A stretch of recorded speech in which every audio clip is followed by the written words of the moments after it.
পবিত্র মাহে রমজানকে স্বাগত জানিয়ে রাজশাহীর পুঠিয়ায় স্বাগত র্যালি ও সংক্ষিপ্ত আলোচনা সমাবেশ করেছে বাংলাদেশ জামাতে ইসলামী।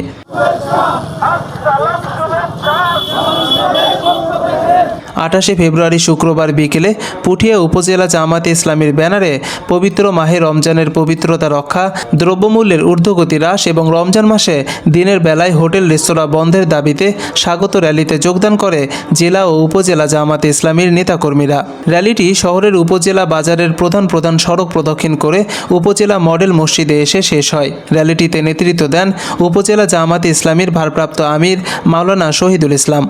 র্যালি শেষে সংক্ষিপ্ত আলোচনায় শ্রমিক কল্যাণ ফেডারেশন পুঠিয়া উপজেলা সভাপতি অ্যাডভোকেট আমিনুল ইসলাম ডালিমের সঞ্চালনায় প্রধান অতিথি হিসেবে বক্তব্য রাখেন বাংলাদেশ জামাতে ইসলামী রাজশাহী জেলা শাখার অ্যাসিস্ট্যান্ট সেক্রেটারি ও আসন্ন ত্রয়োদশ জাতীয় সংসদ নির্বাচনে রাজশাহী 5 আসনের দলটির মনোনীত সংসদ সদস্য প্রার্থী মোহাম্মদ নুরুজ্জামান লিটন। তিনি বলেন, প্রিয় ভাইরা, আপনারা দেখতে পাচ্ছেন 5 আগস্টের পরে অন্তর্বর্তীকালীন একটি সরকার প্রতিষ্ঠিত হয়েছে।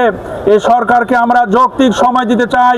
দ্রব্যমূল্যের যে ঊর্ধ্বগতি হচ্ছে, বিভিন্ন সিন্ডিকেট রয়েছে, এই সিন্ডিকেট কিন্তু এখনো অন্তর্বর্তীকালীন সরকার ভাঙতে পারে নাই। প্রিয় ভাইরা, আমরা আমার এই অন্তর্বর্তীকালীন সরকারকে আমরা এই মেসেজ দিতে চাই, এই রমজান মাসে রোজাদার মুসল্লিদের দুর্ভোগ বাড়াবেন না, আপনারা দ্রব্যমূল্য সহনীয় মাত্রায় নিয়ে আসবেন ইনশাআল্লাহ। প্রিয় ভাইরা, ব্যবসায়ী ভাইদের প্রতি আহ্বান রাখতে চাই, আপনারা সীমিত লাভ করে আপনারা পণ্য বিক্রয় করুন ইনশাআল্লাহ। এতে করে আল্লাহর পক্ষ থেকে আপনাদের ব্যবসায় বরকত আসবে ইনশাআল্লাহ। প্রিয় ভাইরা, আপনারা দেখেছেন গতদিন সেনাবাহিনীর প্রধান যে বক্তব্য দিয়েছেন, এই বক্তব্যের মধ্যে আমাদের মাঝে অনেক মেসেজ আছে, আপনারা অনুধাবন করে দেখবেন।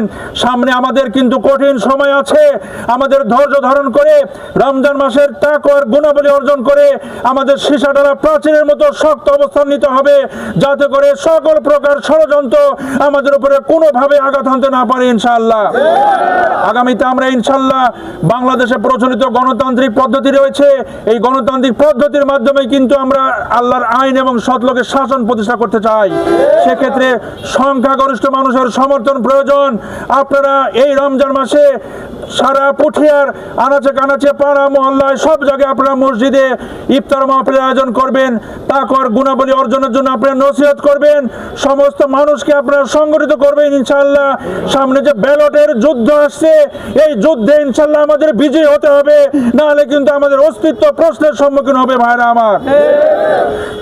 আমার, আগামীতে আপনারা দেখছেন যাদেরকে আমরা বন্ধু মনে করতাম, যাদের সাথে আমরা দীর্ঘদিন জোটের রাজনীতি করেছি, আজকে তাদের কাছ থেকেও আমরা বিভিন্নভাবে কটু কথার শিকার হচ্ছি। আমরা প্রিয় ভাইরা, আমরা এই কটু কথায় ভয়ভীত নয়, এর চাইতে বড় বড় শক্তিকে মোকাবেলা করে বাংলাদেশ জামাত ইসলামী বাংলাদেশের রাজনীতিতে টিকে আছে ইনশাআল্লাহ। আগামীতে বাংলাদেশ জামাত ইসলামীকে বাদ দিয়ে বাংলাদেশের রাজনীতি গতিপ্রাপ্ত হবে না। আগামীতে সরকার গঠন হোক, বিরোধী দল হোক, দেশ গঠন হোক, প্রত্যেকটা ক্ষেত্রে বাংলাদেশ জামাত ইসলামীকে বিবেচনায় রাখতে হবে ইনশাআল্লাহ। এ সময় আরও বক্তব্য রাখেন বাংলাদেশ জামাতে ইসলামী রাজশাহী জেলা শুরা ও কর্ম পরিষদ সদস্য হাফেজ মোহাম্মদ হাফিজুর রহমান, রাজশাহী জেলা শুরা এবং কর্ম পরিষদ সদস্য অধ্যাপক মোহাম্মদ হাফিজুল ইসলাম, উপজেলা ভারপ্রাপ্ত নায়েবে আমির মাওলানা ইউসুফ মির্জা, বাংলাদেশ জামাতে ইসলামী উপজেলা সেক্রেটারি AHM মঞ্জুরুল হক মন্টু সহ অন্যান্য নেতাকর্মীরা।